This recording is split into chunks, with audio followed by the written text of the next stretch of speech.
What's up, everybody? This is Dave here from Comics Games Life, and I wanted to put out this short video for you all today because earlier this week I put out a YouTube post asking you all, what character do you think Elon Musk could play in either the Marvel or DC universe? And it seems like Marvel Comics indirectly gave me their answer because on that same day, X Factor number 3 dropped, and inside is the first appearance of a character named Ethan Farthing, someone who's obviously a stand-in for the real world's Elon Musk. But instead of owning a social media company called X and a technology company called Tesla or Starlink, Ethan Farthing is the owner of the social media company called ClickClock and technology company called Fartech. And when we first see this character, he's actually wearing a Spider-Man costume. I mean, him being in a Spider-Man costume isn't really too surprising because this scene is taking place at some sort of fan convention. But I think it's funny that they chose Spider-Man because initially what I would think with a character like this, you would probably put him in like an Iron Man costume. But I wonder if why they chose Spider-Man has to do with the online feud that Elon Musk and Mark Zuckerberg had last year, where they were flirting around with the idea of fighting each other in a UFC fight. And Zuckerberg tweeted Elon a meme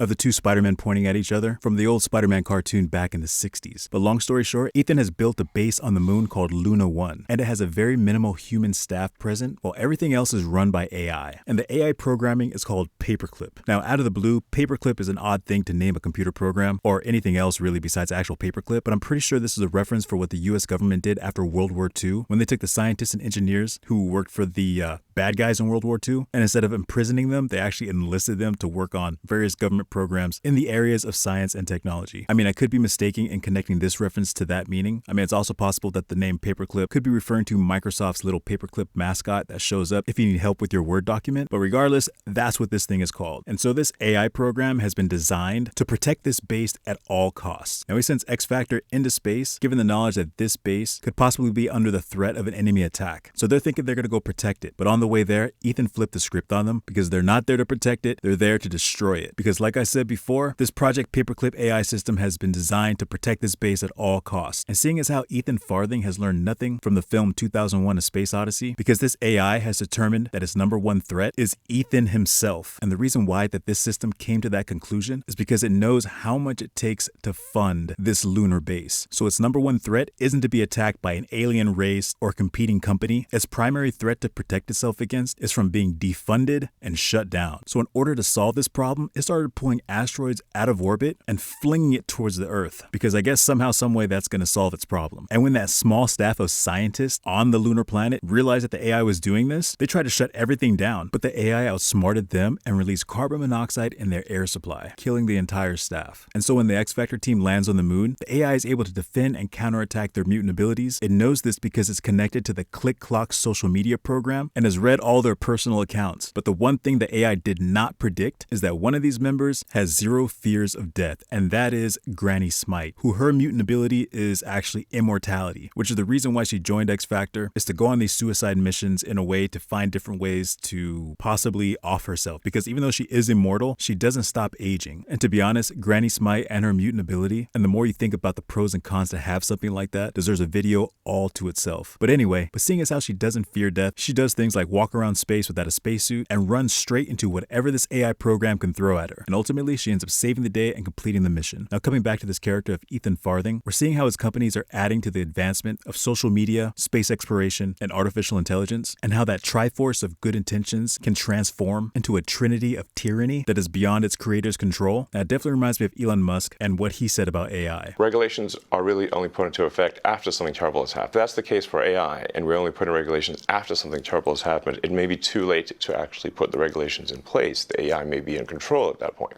So I thought the character of Ethan Farthing was kind of funny, and how they made him a ripoff of Elon Musk. I'm curious to see what they do more with this guy, if this is a one-time appearance, or possibly even become a regular face in the Marvel Universe. I hope they don't make him a bad guy, because it seems like that's way too obvious way to go. I think keeping him in a gray area will be more entertaining, and I'd like to see a fluctuation between his motivations for personal accomplishments and what's good for the betterment of mankind. So if you like this content, here's a couple more videos that I think you would enjoy. I do a lot of videos on comic book storylines, but I do mix it up with the addition of news and interesting facts coming from the world of comic books and video games. So if you're into that kind of stuff, by all means, leave a comment, like, share, and definitely subscribe. I thank and appreciate you all for watching, and I'll see you next time.